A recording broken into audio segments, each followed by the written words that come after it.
And I believe that my time is up, and I'll be continuing my speech after question period.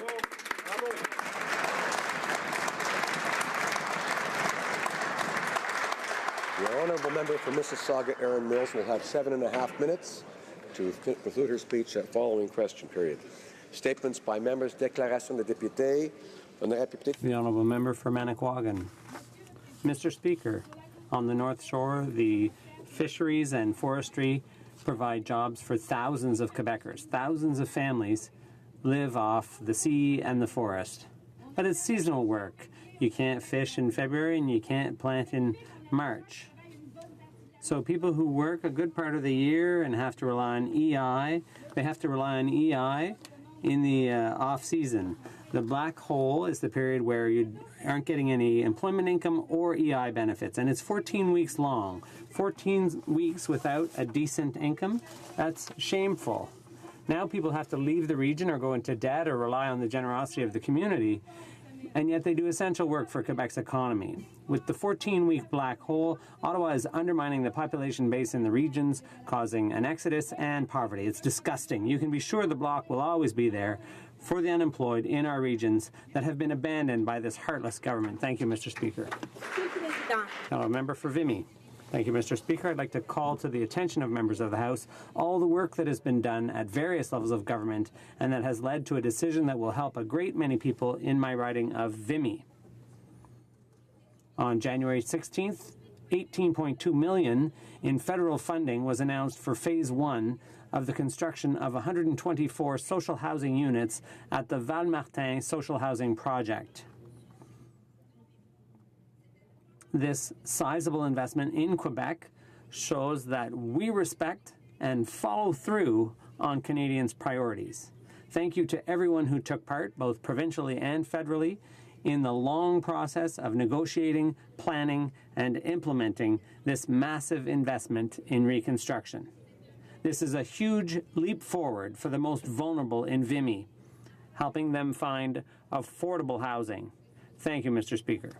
Mr. Speaker, Canada is known globally for its natural wonders, and people from all over the world come to experience our national parks. In my riding, millions of visitors come to Banff National Park every year. And Banff is Canada's first national park and the crown jewel of the parks system. And with free admission this year for Canada's 150th, more visitors than ever are expected to come see the beauty of Banff National Park. Unfortunately, however, there are many Parks Canada employees who work in Banff who aren't being paid their proper salary, or even being paid at all, due to the issues with the Phoenix pay system. Those employees help to make Banff National Park the top tourism destination that it is. But many of them are being forced to leave to take other jobs so they can finally receive a paycheck. First, the government forced the implementation of the Phoenix system despite warnings that it wasn't ready to go. And now they're dragging their feet while thousands of employees are struggling to make ends meet. So I stand today to acknowledge the hard work of these employees and to demand that the government come up with a fix immediately for this pay fiasco. Honourable member for Surrey Newton. Thank you, Mr. Speaker. I rise today to celebrate the impressive youth that attended Surrey Newton Constituency Youth Council meeting this past Saturday. Over 60 young people of different ages, cultural backgrounds, educational pursuits, and political beliefs gathered to launch this initiative.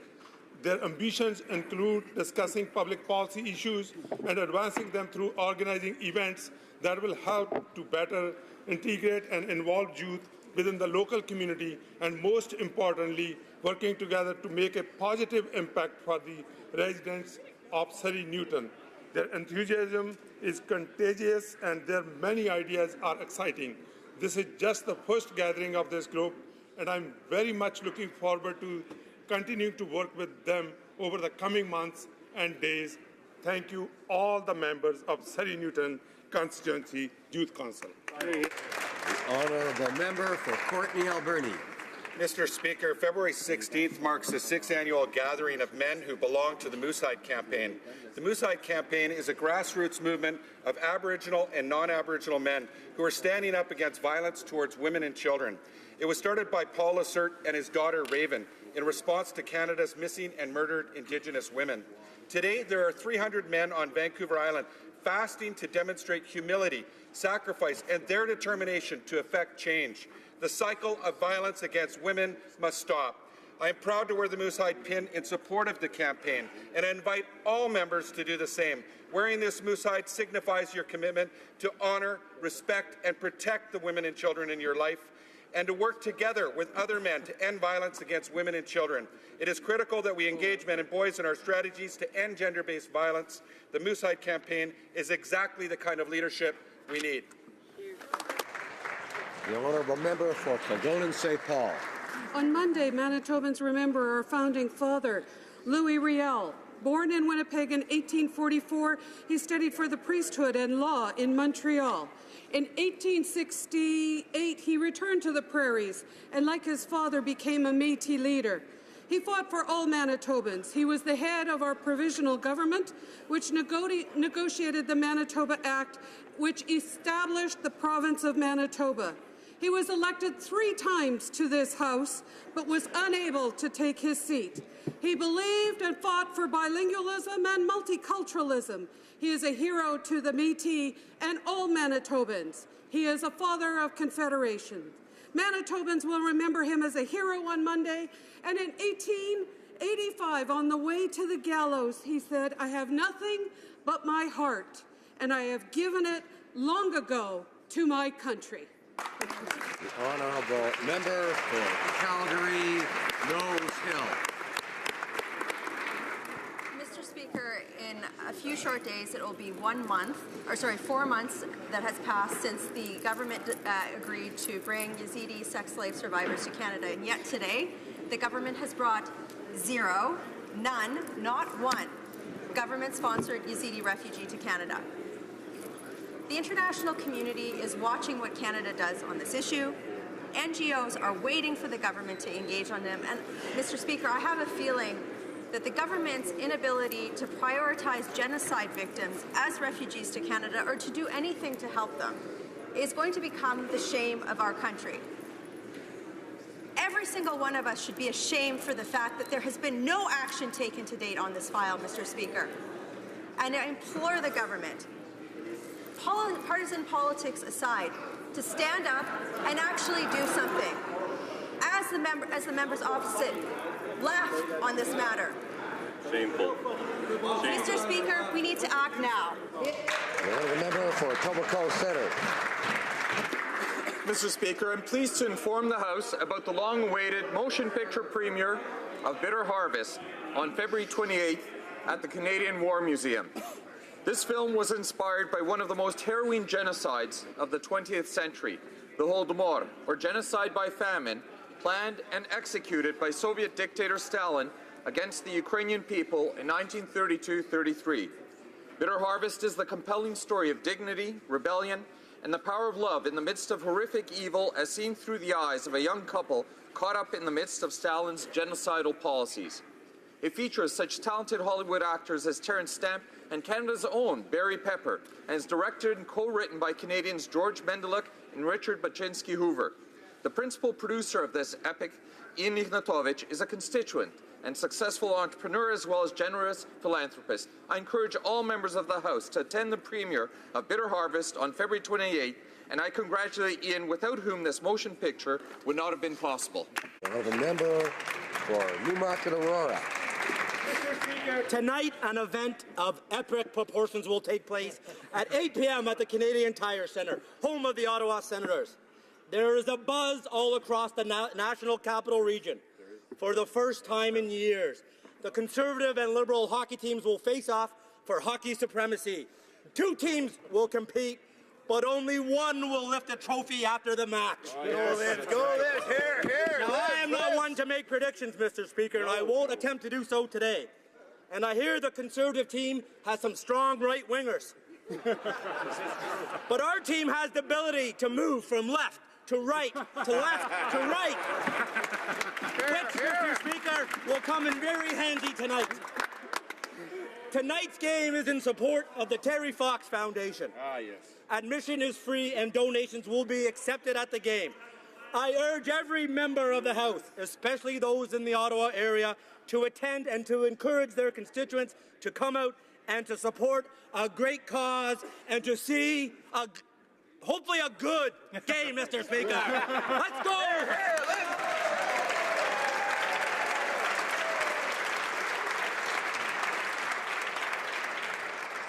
must say I'm not sure about it determining hockey supremacy. The honourable member for Lanark, Frontenac, Kingston. Thank you, Mr. Speaker.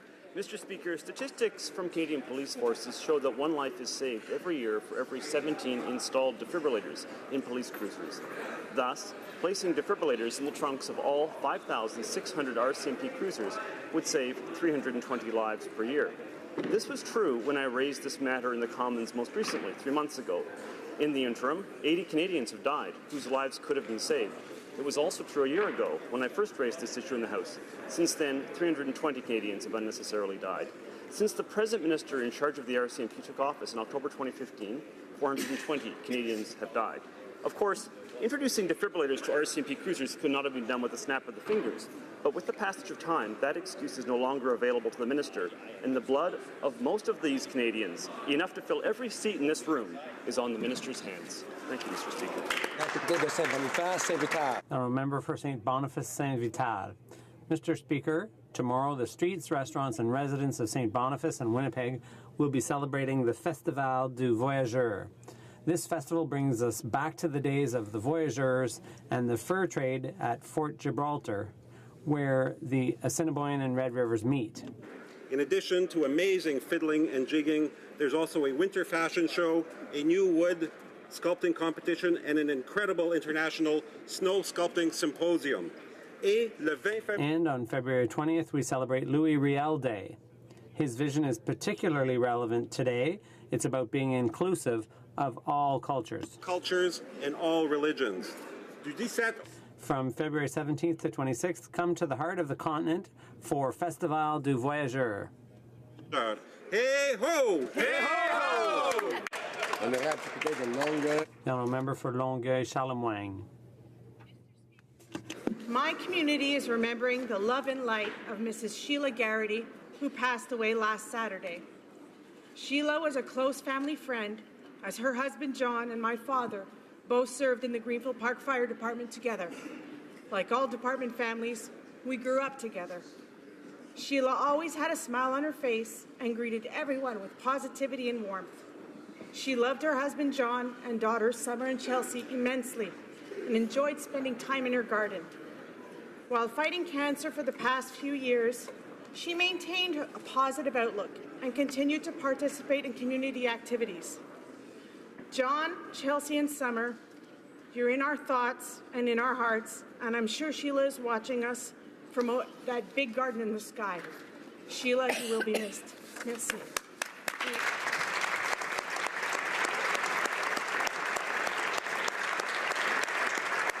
The member for Grand Prairie Mackenzie.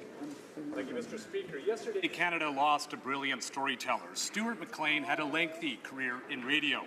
But it was as the creator, the author, and the performer of the Vinyl Cafe that Canadians from all walks of life came to hear his greatest works and meet the characters who quickly became part of our families. Dave, Morley, the kids, the neighbors. Years ago, around Christmas time, my wife Michelle and I discovered the story Dave Cooks the Turkey. It has become a Christmas tradition in our household, as important as any other festive preparations, to listen to the fictional account of Dave forgetting to buy the family Christmas turkey. And those who know Stuart's work know and only can imagine the hilarity that follows. Today, we share our deepest sympathies with Stuart's family, colleagues, and friends. May they be comforted in the knowledge that Stuart's stories that drew us together all these years will continue to bring joy for years to come. The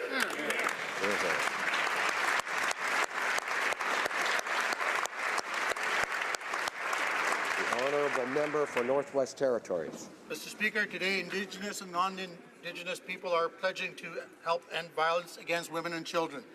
For the last 6 years, the Moose Hide campaign has organized an annual gathering in Victoria. Many across BC and Canada are showing their commitments to the movement by fasting in solidarity with those in Victoria and wearing a square of moose hide. The campaign began when a father and daughter were moose hunting near the Highway of Tears and were inspired to make squares out of the hide. This would become a symbol of involvement in the movement to end violence towards women and children. I encourage all men to take action and speak out against violence against women and children, and that is not tolerated in our communities. I hope everyone joins in this effort to stand up in the equalities and ensures women and children live free from violence. Thank you, Mr. Speaker.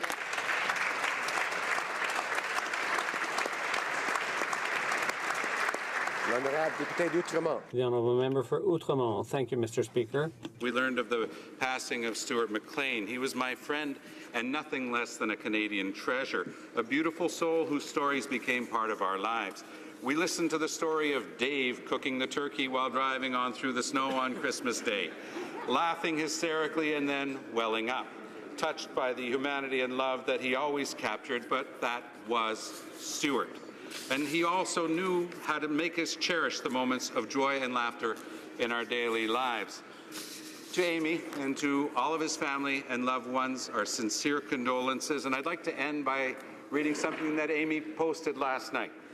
We'll have a tribute for him this summer via canoe as the sun goes down when the loons call, when he was happiest of all. I'll just leave it there. He used to love to call for them, and every once in a while, they called back. Thank you, Stuart.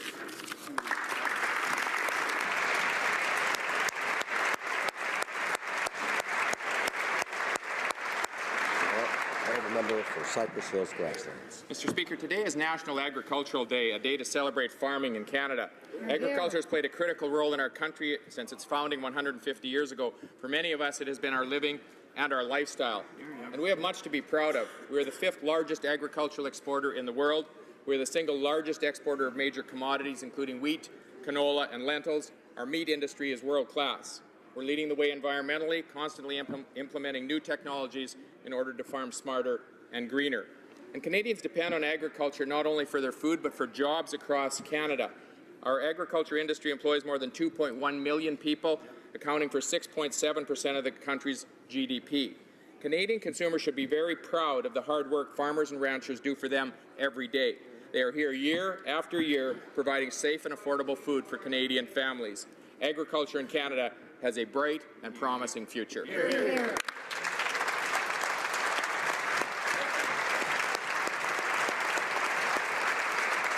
Honourable member for Spadina, Fort York. Mr. Speaker, no 3 words could stop spring cleaning or quiet a car full of 9-year-olds quite like Dave and Morley. Stuart McLean was one of Canada's great storytellers, and he passed away yesterday. You didn't need to be near a radio to hear this news. The story spread across this country in the most proper way to define this man, person to person to person.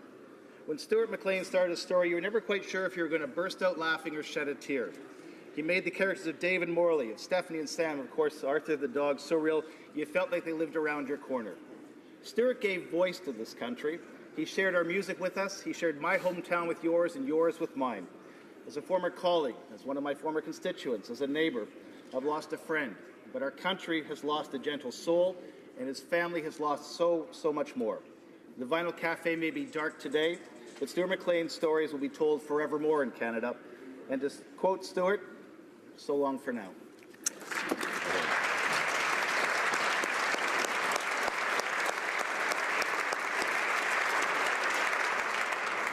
Oral questions, questions orales. The Honourable Leader of the Opposition.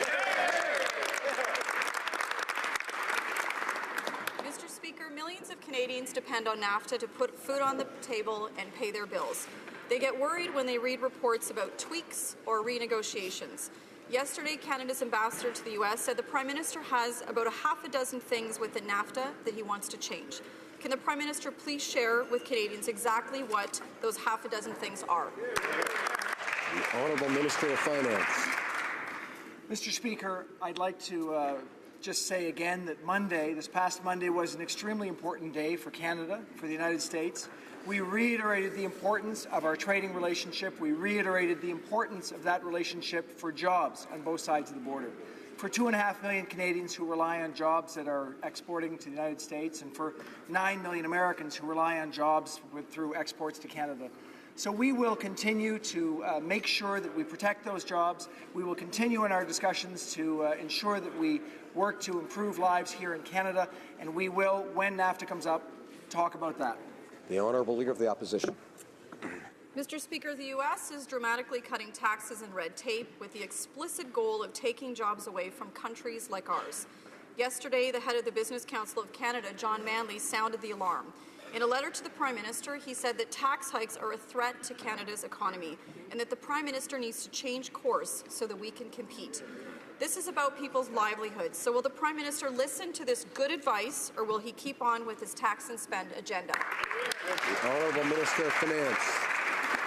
Mr. Speaker, in Canada we have a competitive business environment. In Canada we have a competitive tax situation in comparison with the current United States tax situation or with OECD countries. We will continue to focus on how we ensure that the Canadian economy is competitive, providing good jobs for middle-class Canadians and a good future for our country. The Honourable Leader of the Opposition. Well, Mr. Speaker, all we have to do is look at Kathleen Wynne's Ontario to see what will happen if the Prime Minister doesn't change course soon and abandon the carbon tax. After more than a decade of Liberal rule, only a quarter of Ontario companies are confident about their province's economy. Half of them say that energy and electricity costs are crippling their business. Will the Prime Minister continue to spread Kathleen Wynne's failed model to the rest of Canada, or start to listen to people that know how to create jobs and abandon the carbon tax? The Honourable Minister of Environment and Climate Change. Thank you, Mr. Speaker. Unlike the party opposite, we understand that the environment and the economy go together. But I will actually quote some job creators. We can look at the CEO of Imperial Oil. The most effective policies in our minds will be those that place an economy-wide, uniform and predictable price on carbon. You can go to Tech Resources. We believe that carbon pricing can be one of the most effective ways to incentivize emission reductions, ensure sustainable resource development, continue to support jobs, economic growth, and produce the commodities the world needs. Order. Most members are able to listen to question period. Most members in all parties are able to listen to question period and things they don't like without reacting. And I urge all members to do the same, like most of the rest of us. The Honourable Député de Lac-Saint-Jean. Honourable Member for Lac-Saint-Jean. Mr. Speaker, I asked an important question yesterday, and of course I didn't get a good answer from the government. The House Speaker Paul Ryan in the U.S. said that he had spoken with the Prime Minister about improving access to the dairy market. Did the minister put supply management on the table? And can we get away from the talking points and finally get a real answer for Canadians, please? Minister of Agriculture. Thank you, Mr. Speaker, and I appreciate my honourable colleague's question. As my honourable colleague is well aware, we have consulted the dairy farmers across this country. We have put a program in place worth $350 million, $250 million, so the farmers can modernize, and $100 million to make sure that the processors modernize. This government has and will continue to support and protect supply management. Thank you, Mr. L'Honorable Député de Lac-Saint-Jean. Honourable Member for Lac-Saint-Jean. Does the minister put on the yes or no? The Honourable Minister of Agriculture. Speaker, about all I can do is tell my honourable colleague what this government has done and what this government will continue to do. We have put supply management. We are the party that put supply management in place. We are the party that will protect and take care of supply management. We are the party that put a transition fund in place to make sure that the supply management sector in the dairy industry is modernized. We put money in place to make sure that the processing sector is modernized. This government and this party will take care of supply management. Thank you. The Honourable Member for Outremont.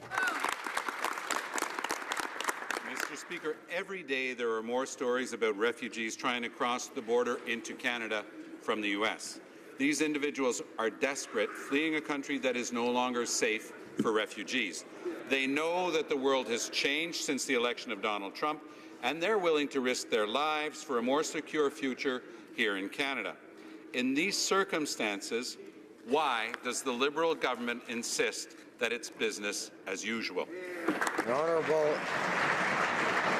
Minister of Immigration. Proven to be a compassionate government when it comes to welcoming those fleeing war and persecution. We have a system in place that is one of the most compassionate refugee systems in the world. The U.S. executive order has had no impact on domestic asylum policy. Each and every eligible asylum claimant has access to a fair hearing, and each case is assessed on its merits. Honourable Member for Outremont. except that there's a safe third country rule that says that if they're coming from the United States, they're coming from a safe country, and they can't be treated as pure refugees as they normally would. That's the problem. Why doesn't the government see it? Monsieur le Président. Mr. Speaker, with President Trump's executive order, the number of people seeking refuge here is only increasing, notably because of a system of smugglers around the border at Montérégie. So what concrete steps will this government take to help these people and to support the communities where they end up? The Honourable Minister of Transport. Mr. Speaker, we expect that on both sides of the border, travelers will be treated respectfully and according to the law. Canada Border Services agents and Customs and Border Protection agents in the U.S. regularly communicate about this subject, and the Minister of Public Safety will personally be addressing this issue with his American counterpart, Mr. Kelly, in a few days. The Honourable Member for Outremont. Has written a letter to Elections Canada asking for an investigation into the Liberal Party accepting donations that would violate elections law. Once again, there are ethical questions swirling around a governing party that promised to be the most ethical government in Canada has ever seen. My question for the Liberal government is simply, under the law, what is the maximum donation that they can legally accept? The Honourable Minister of Democratic Institutions. Thank you, Mr. Speaker. Canada has strict rules when it comes to fundraising and political fundraising. In fact, it is because of these rules that parties report all contributions they receive to Elections Canada. All parties in this House have received over contributions this year, as was the case in previous years. And as such, all parties in this House have repaid their over contributions. I look forward to bringing forward legislation to continuously improve, to make more open and more transparent our fundraising. Thank you, Mr. Speaker. Actually, the problem is that the Liberals have not, and they have broken the law, Mr. Speaker. C'est une question d'éthique. This is a question of ethics. Canadians rejected a Liberal government with their Liberal sponsorship scandal, and then they rejected a Conservative government with their Senate scandal. Do the Liberals really believe that if they continue to deny the proof that Canadians will finally end up trusting them? That seems unlikely, Mr. Speaker. The Honourable Minister, Honourable Government House Leader. Merci, Monsieur le Président. Thank you, Mr. Speaker.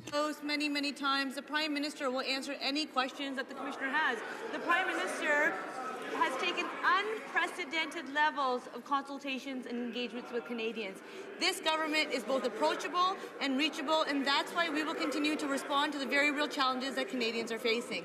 Thank you, Mr. Speaker. Honourable Member for Carleton. The Liberals say their carbon taxes are revenue neutral. Look at BC, they say.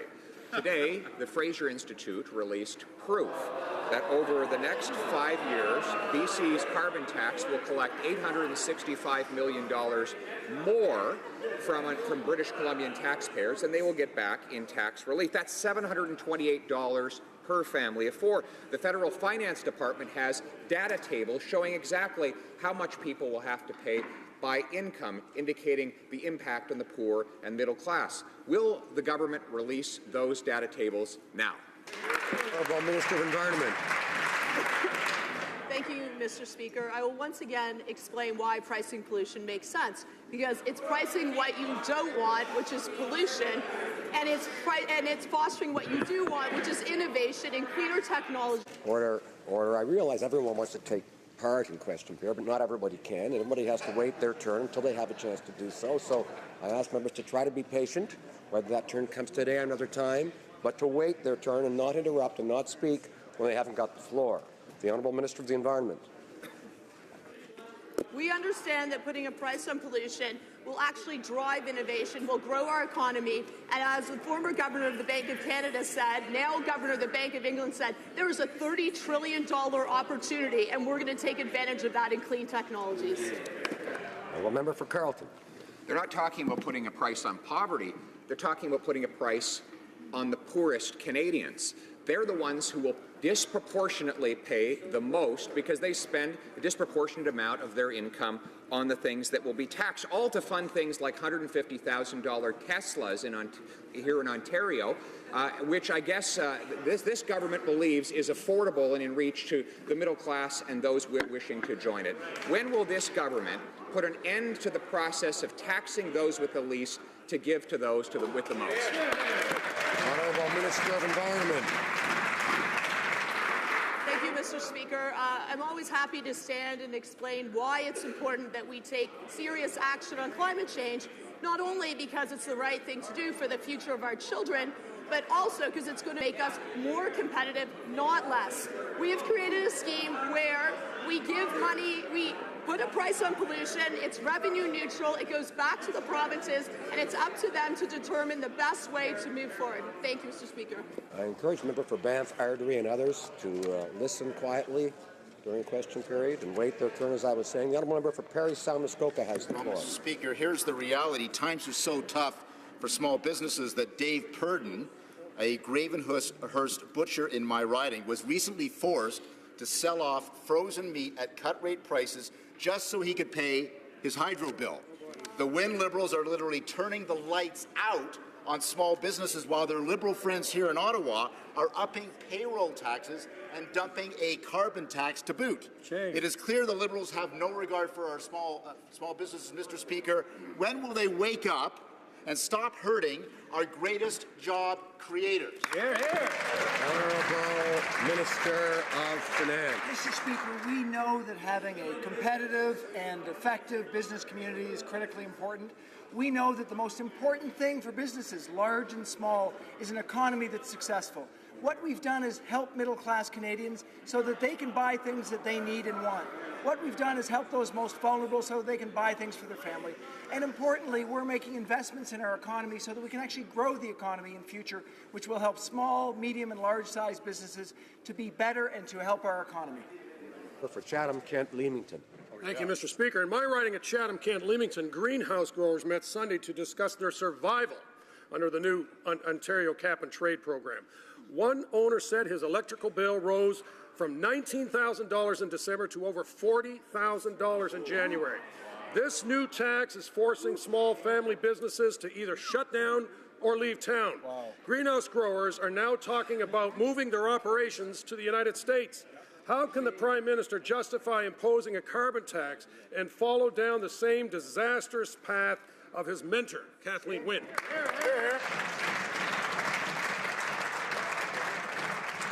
Honourable Minister of Environment. Mr. Order. Speaker, once again, I want to explain how carbon pricing works. We are putting a price on what we don't want, which is pollution, and putting a price on what we do want, which is good jobs and the economy of the future. We're going to take advantage of these opportunities. We're going to create a cleaner future because that's the smart thing to do, and it also is the right thing to do. Order. The honourable member for South Surrey White Rock. Close to $1 billion in infrastructure funds will lapse this year. The Liberal election platform stated, "We will make sure that no money intended for infrastructure investment in communities is allowed to lapse." The Liberals promised that any lapsed money would go directly to communities through the gas tax fund. However, only 4% of the $800 million is going into that fund. Will the Liberals commit to flow the entire $800 million in lapsed funding to communities, or is it just another broken Liberal promise? Honourable Minister of Infrastructure and Communities. We are delivering more infrastructure for Canadian communities to grow the economy and create jobs for the middle class. Since taking office, our government has approved more than 1,200 projects with combined investment of more than $14 billion. The member opposite very well knows that money committed to specific projects continues to be available for those projects. They may not happen in this year, they happen in the next year. We are delivering on commitments, Mr. Speaker, and will continue to do so. Excellent. The honourable member for Richmond, Arthabaska. Mr. Speaker, new data confirm what the Parliamentary Budget Officer said and what we've been saying in the House for several months already. the minister is late in distributing infrastructure funds, and this is creating a huge risk for our country's economic growth. The Liberals had promised to move all of the lapsed funding to the gas tax fund to help all municipalities fund local projects across Canada. Can the minister tell us today if it's his intention to respect the Liberal promise and to move that money to the gas tax fund, or will he break yet another Liberal promise? Minister of Infrastructure and Communities. Mr. Speaker, the member very well knows that once we approve the project, then money is attached to that particular project, and our project proponents are reimbursed when we receive the invoices from them. We do transfer money to the gas tax. That is surplus money. We have done that this year. $30 million was transferred through the gas tax to the municipalities. And let me tell the honourable member that we are actually supporting the project in all municipalities that are currently funded through infrastructure dollars. Thank you, Mr. Speaker. Honourable member for Essex. Today, the Prime Minister told Europeans what he has yet to admit to Canadians, that concerns about trade deals like CETA are valid. He said, quote, "Some people are worried that the current system only benefits society's narrow elite, and their concern is valid." Does the Prime Minister realize that not everyone will benefit from CETA? Does he realize that it's estimated to cost 23,000 jobs in Canada alone? Canadians deserve to know what specifically will this government do to address job losses in Canada and increase inequality that will be generated by this deal. Honourable Parliamentary Secretary to the Minister of International Trade. Mr. Speaker, and thank you to my honourable colleague for the question.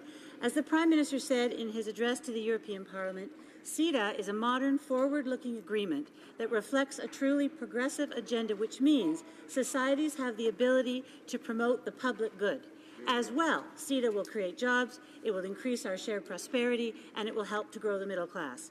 We have put the interests of workers and consumers at the centre of our trade discussions so that Canadian companies from all regions, of all sizes, may have unprecedented access to 500 million people in the European Union. Thank you, Mr. Speaker.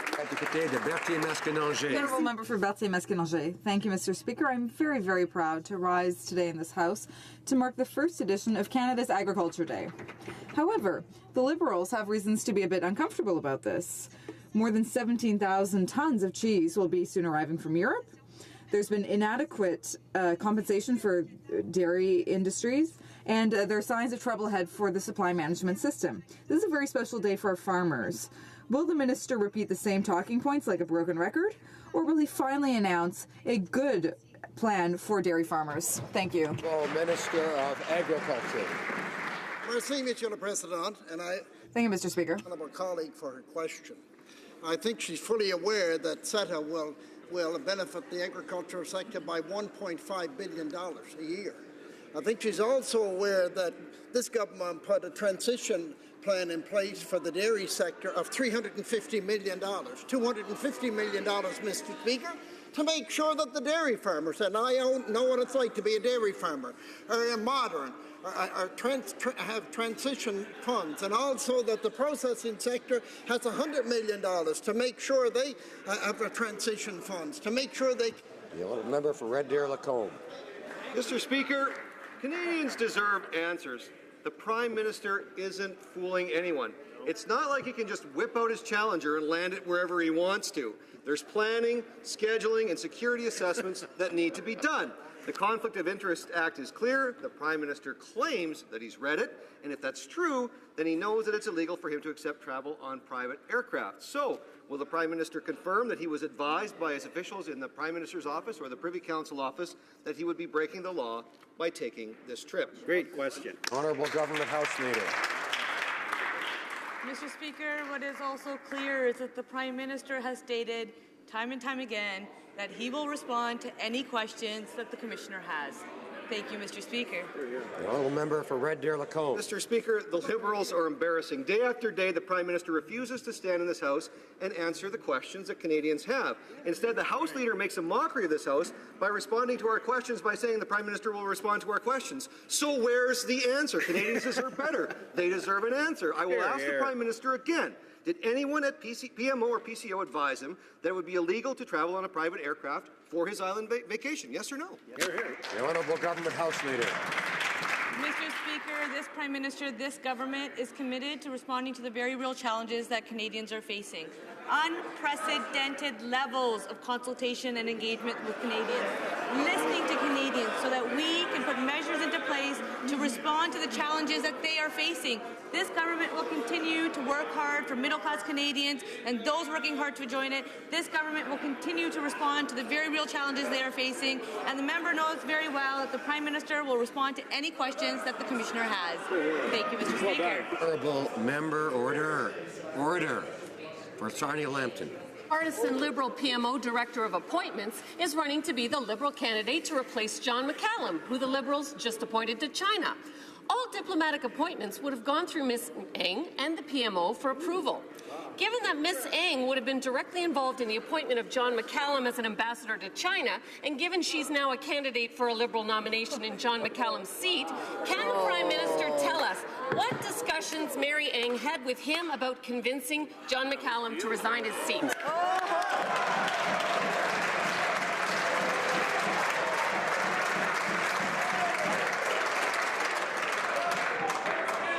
Order. Order. Order. It's not Wednesday, it's Thursday. Order. The Honourable Government House Leader. Order. Mr. Speaker, the member shall be reminded that every exempt staff hired knows very full well the responsibilities they must respect both during their hiring and following their hiring.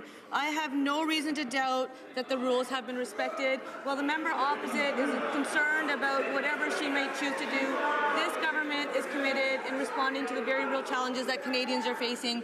This government will continue to work hard for Canadians so that we can help make investments to create the conditions for growth so that Canadians can succeed. Thank you, Mr. Speaker. The Honourable Member for Sarnia Lambton. Mr. Speaker, it's not me that needs to be reminded about the rules. The timing of this situation is more than a little suspicious. John McCallum resigns for an appointment, and days later, the Prime Minister's Director of Appointments announces she's running in a seat. Given the Prime Minister's long list of broken promises and ethical failures, how can we be assured that the Prime Minister's office did not intervene to give Mary Ng the inside track? The Honourable Government House Leader. Mr. Speaker, I'll take this opportunity to talk about the new government-wide appointments process that is more open, transparent, and merit-based that this government introduced. Our approach will result in the recommendations of highly qualified candidates who achieve gender parity and truly reflect Canada's diversity. And we're proud on this side of the House of Canada's diversity. The new selection process reflects the fundamental role that many Canadians play in our democracy as they serve on commissions, boards, crown corporations, agencies, and tribunals across the country. All opportunities to serve are transparently disclosed. Order. The member for York, Simcoe, and others need to show more respect for this place. The Honourable Member for Belleuil-Chambly. Mr. Speaker, yesterday the government released information and data on its consultation on national security, and it's without surprise that we've learned that the majority of Canadians are still waiting for changes to Bill C-51 promised during the last election campaign. Canadians are right to be concerned when it comes to protecting their privacy, the breach that's caused by C-51. Consultations are over, and the government no longer has an excuse to delay. Will they do what they should have done 15 months ago and repeal C-51? Honourable Parliamentary Secretary, the Minister of Public Safety. Thank you, Mr. Speaker. We are absolutely committed to making sure that our national security framework keeps Canadians safe and puts safeguards in place to protect rights and freedoms. And I'm a little bit confused by the question because right now the committee is looking at the security intelligence framework. We're awaiting its report, and I would think that the member who sits on the committee would want us to listen to that report, consider its recommendations, and incorporate them into our action. The member for Esquimalt, Saanich Sioux. Mr. Speaker, almost a year ago, I stood with this government and celebrated the introduction of Bill C-16, which would extend the same rights and protections enjoyed by other Canadians to those in the trans community. But now this government bill stands stalled in the Senate. It's been over 6 years since this legislation was first passed in this House, but still transgender Canadians are told to wait even longer, to go on waiting for their rights. What are the Liberals doing to get Bill C-16 passed into law? Has the minister communicated the urgency of this bill to senators, or are they going to let the trans rights die in the Senate for a third time? The Honourable Minister of Justice. Well, thank you, Mr. Speaker. And again, I would like to thank the honourable member across the way for his tireless efforts in terms of getting us to this place where I was proud, based on his work and many before him, to introduce Bill C-16. I am following this piece of legislation. I think it's incumbent upon all parliamentarians to do what they can to ensure its expedited passage so we can ensure that individuals, all Canadians in this country, are free to be themselves. It's imperative that we move this bill forward. Member for Hamilton East, Stony Creek. Mr. Speaker, between 2012 and 2015, hate crimes against Muslims in Canada doubled, reaffirming the need for this House to take a stand against Islamophobia. In my own city of Hamilton, there was an arson attack on a mosque last September. While some members of this House would like to believe that by not naming it, the problem ceases to exist, we know that that is not true. So, can the Minister of Canadian Heritage tell us why it is important to stand up against Islamophobia and call it by its name? Bravo. Minister. I would like to thank the member from Hamilton East Stony Creek for his important question. Mr. Speaker, words matter. Let's talk about Islamophobia and the troubling rise in hate crimes against the Muslim community across the country. It is real, it can be defined, and it has no place in Canada. Neighbors, friends, co-workers of the Muslim faith endure systemic racism and religious discrimination here in Canada. Islamophobia exists, Monsieur le Président. Islamophobia exists. We need to recognize it. That is the first step in countering the climate of hate and fear directed towards that community.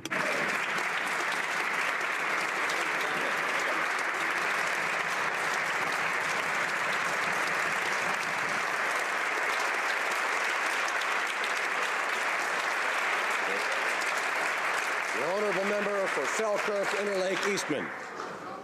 Mr. Speaker, stationed in Kuwait, Canada currently has 1 refueling aircraft, 2 surveillance aircraft, and over 300 aircrew. Canadians have conducted over 3,000 sorties over top of ISIS territory. In 2014, a Jordanian pilot was captured and burnt to death by ISIS. Even though Canadian aircrews are contributing to airstrikes against ISIS on a daily basis, the Liberals are cancelling their danger pay. Will the Defence Minister show some leadership, do what's right for our troops and their families, and reverse this cold-hearted decision? The Honourable Parliamentary Secretary. I'd like to thank the member opposite for his question. Mr. Speaker, we are always concerned about the well-being of our troops. During the first trip to Kuwait last year, the Minister of Defence became aware of these inequalities and called upon the Chief of the Defence Staff to examine the file. An interdepartmental team looked at it. Specific rules are in place. We will advance this file and work with the pertinent organizations based on the recommendations put forth. Mr. Speaker, the deadline that the Liberals agreed to for bringing Yazidi refugees to Canada expires next week, and in 4 months the Liberals have done nothing. 0 government-sponsored refugees have arrived from the Yazidi community, and I worry that this is just another Liberal broken promise, but this is a broken promise that will cost lives. Canadians won't let them get away with betraying a promise to victims of genocide and failing to protect the most vulnerable. After 4 months, Mr. Speaker, the same time that the government brought 25,000 refugees, how many government-sponsored refugees from the Yazidi community will the government be bringing to Canada next week? Honourable Minister of Immigration. Mr. Speaker, our government has proven time and time again that we will welcome those fleeing war and persecution. We're proud of the fact that members of this House voted and expressed the support to resettle victims and survivors of Daesh into Canada. We are fully committed to meet that goal. We have an operation that is already underway, and I'll be providing details in the near future. The member for Niagara Falls. Mr. Speaker, yesterday the government put the blame on everybody else for court cases not being heard. It's either the provinces, it's the courts, or even the criminals who will be facing prison time if they're convicted of their crime. Well, Mr. Speaker, isn't it time that the government face the fact that they are not making the required judicial appointments? So I asked the minister, is it possible for her to approach the Prime Minister and tell him that judicial appointments should be a priority to make the criminal justice system work? The Honourable Minister of Justice. I'm happy to stand up in this House, Mr. Speaker, to mention the 39 Superior Court justices that I have appointed, as well as 22 deputy judges across the country, and to confirm or reiterate that we have introduced a new appointments process and will continue to be diligent in the appointment of judges under this new process that will ensure the diversity of Canada is reflected in the judges that sit on our Superior Courts. Member for St. Albert, Edmonton. Mr. Speaker, the Minister of Justice boasts about reconstituted judicial advisory committees, yet months after they were announced, nearly half of the spots are vacant, with not a single person being appointed in New Brunswick, Nova Scotia, Manitoba, and Saskatchewan. How is the Minister going to fill 60 judicial vacancies when she can't even fill the committees responsible for vetting judicial applicants? When is the Minister going to stop dithering and start doing her job? The Honourable Minister of Justice. Well, thank you, Mr. Speaker. I take incredibly serious my job to appoint judges in this country to ensure that the complement of judges that sit on the Superior Courts reflect the diversity of our country and are responsive to the individual diversity that exists across it. That is why we introduced a new judicial appointments process, including judicial advisory committees, with which we are in the process of ensuring the full complement to enable the judicial advisory committees to go through the application process so we can expedite the appointment of additional judges. The Honourable Member for Hochelaga. Mr. Speaker, the Minister of Social Development recently announced the creation of an advisory committee on homelessness in order to renew the homelessness partnering strategy. The committee is made up of 8 to 10 people, but the last time I looked, there were 13 provinces and territories with very different realities. In Quebec, for example, we're favouring a generalised community-based approach tailored to our needs. How will the Minister ensure, then, that Quebec's concerns will be heard on this committee? The Honourable Parliamentary Secretary. Homelessness is a reality in Canada for far too many Canadians, and we recognize this is a challenge for Canadian communities right across the country. The critical issue here is to make sure that we get good advice from across the country, including the provinces and communities identified by the member opposite, and compose an expert panel to give us that advice so we can move forward with a new national housing strategy. This government hasn't waited for that strategy. We have already invested an extra $111 million in homelessness services, doubling the amount that was there previously, and we will move forward to make sure people in this country get the housing they need, and the representatives of that committee will help us. James Nunavik, EU. Mr. Speaker, today, along with other Indigenous MPs, I called on this government to rename the building that houses the Prime Minister's office. Langevin was one of the architects of the Indian residential school system. An apology, Mr. Speaker, means nothing if action doesn't remedy the injustice.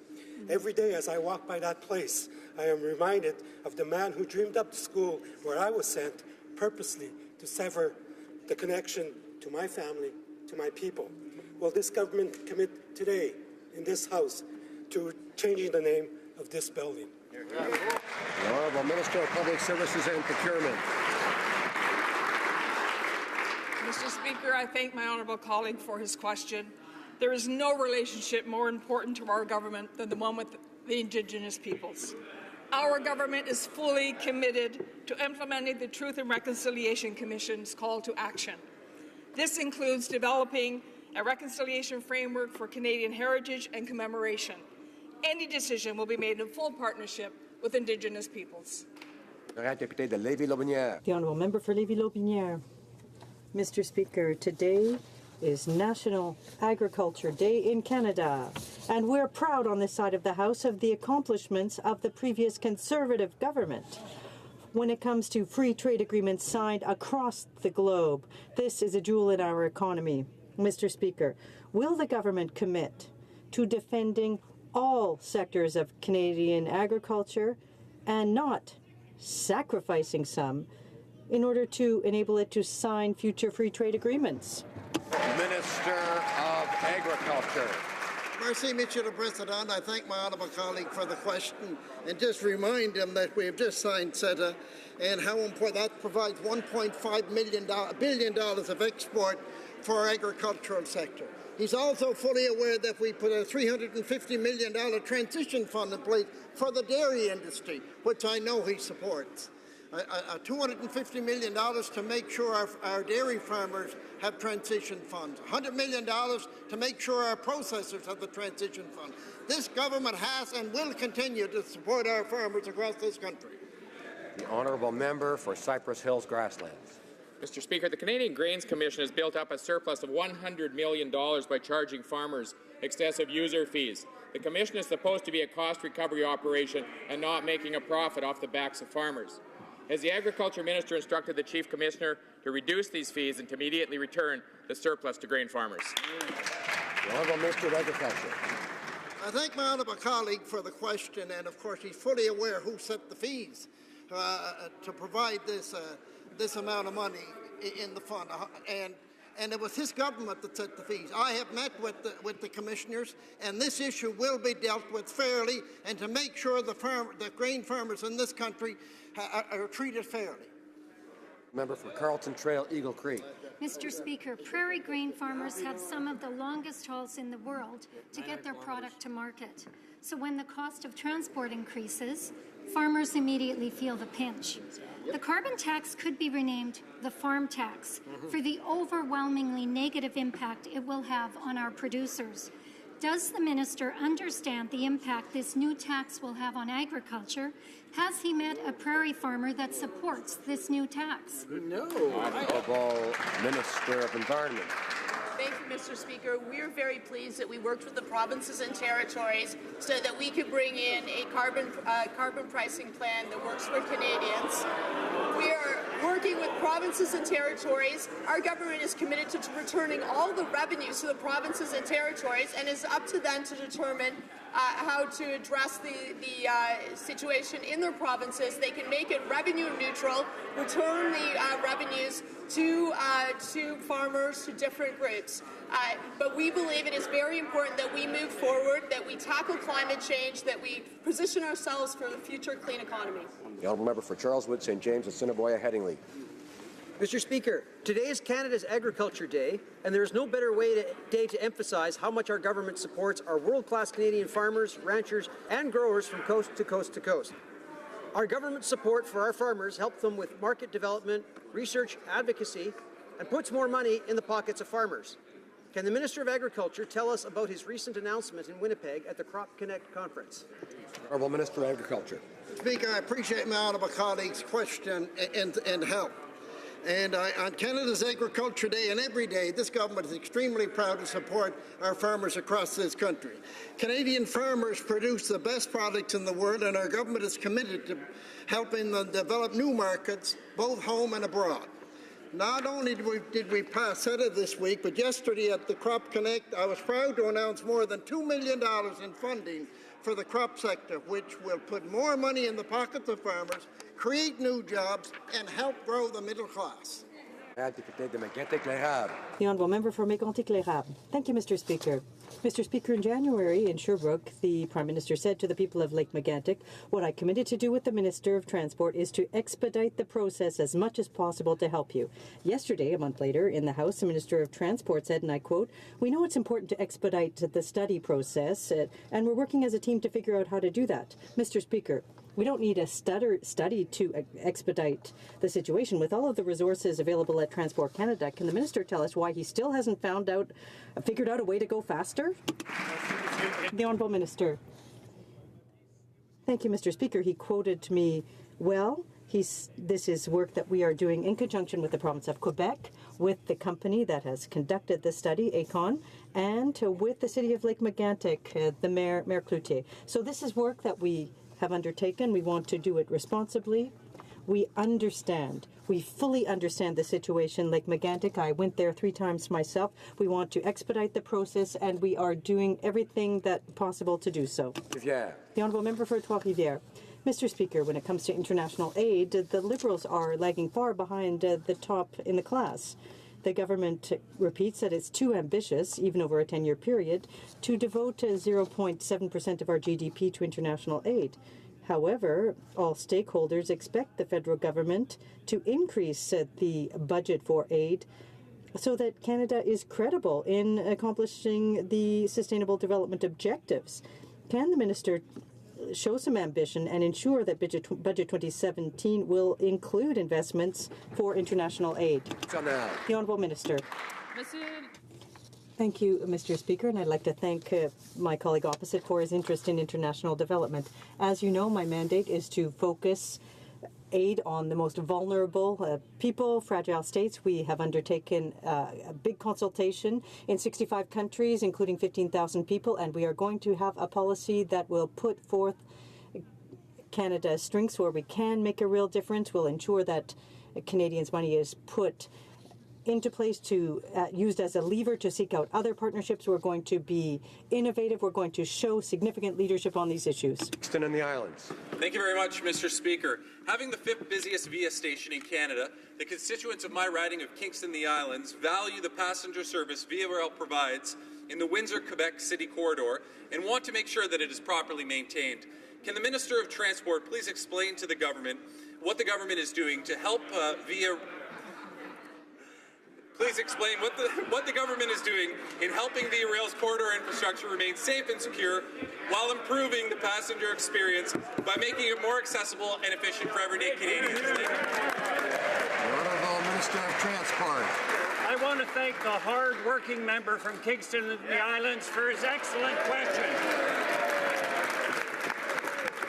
We in this government are committed to improving passenger rail service to make it safe, secure, efficient, and reliable. And that's why we're investing in infrastructure for Via Rail, like $1.6 million for Kingston Station, where my honourable colleague comes from, $2.5 million for the train stations in Sarnia and London, $15 million for the maintenance centres in Toronto and Montreal. And anybody who goes to the Ottawa train station, where I take the train every week, will see that there's...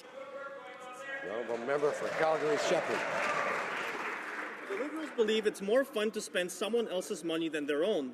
I was shocked to learn in an email from the Minister of International Development that as part of refocusing international assistance, the Liberals consulted with very few Canadians. They hosted more than 300 consultations in 65 countries, but they only met with Canadians on 9 occasions in 5 locations across our country. Now, why is the Minister of International Development prioritizing the views of non-Canadians on how to spend our international aid money when it's Canadians who are paying the bill? The Honourable Minister of International Development. Merci, Monsieur le Président. Well, thank you very much, Mr. Speaker. We consulted 15,000 people, and for the most part, they were Canadians. 9 roundtables that I participated in here in Canada. I had assistance from my parliamentary secretary. Several other people from the department also participated in these roundtables.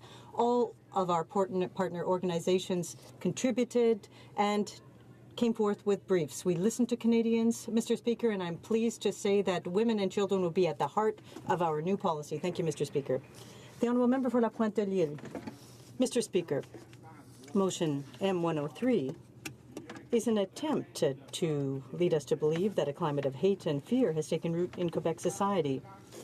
Claiming that is verbal overkill.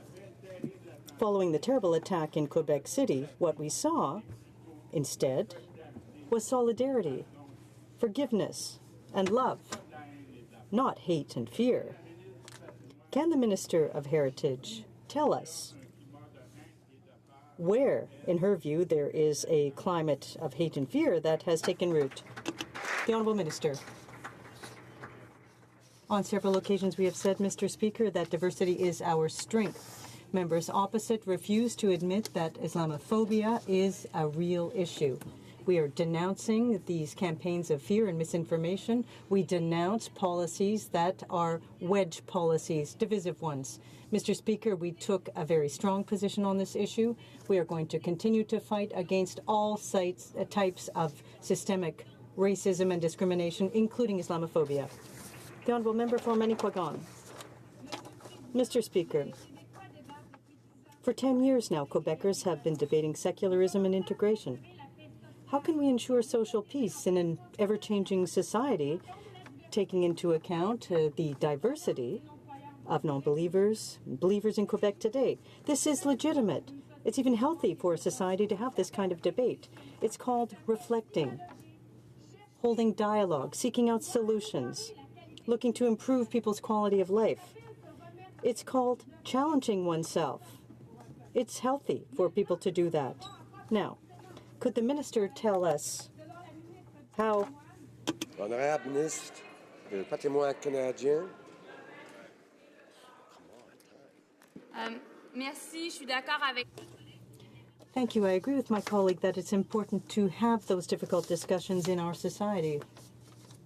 The problem with Islamophobia is, in fact, it exists. And it's not by refusing to name it that it doesn't exist. And this is the first thing we have to do in fighting something, is to identify it, to name it. I'm happy to see that my colleague, the member for Mississauga Arundel, has taken the lead on this issue. And if colleagues support the mission, we'll have an opportunity, the motion rather, we'll have an opportunity to study it.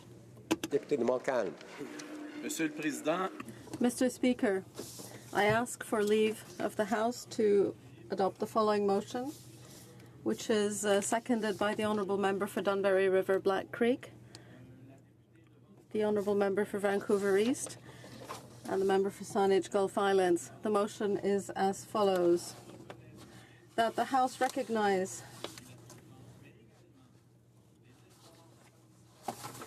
the abuse, hate, and lack of participation for British immigrants, and presents its apologies to former immigrants from the British colonies who are still alive, and descendants of 100,000 British immigrants who were deported between 1969 and 1948 from Great Britain to Canada, who were torn from their families in order to serve as cheap labour on arriving in Canada.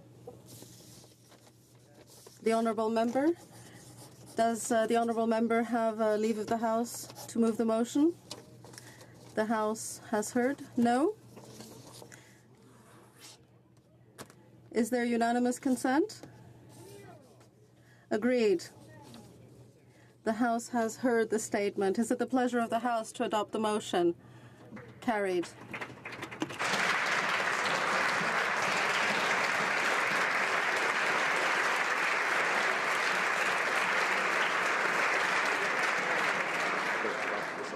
Honourable Member for Scarborough Prince George has a point of order.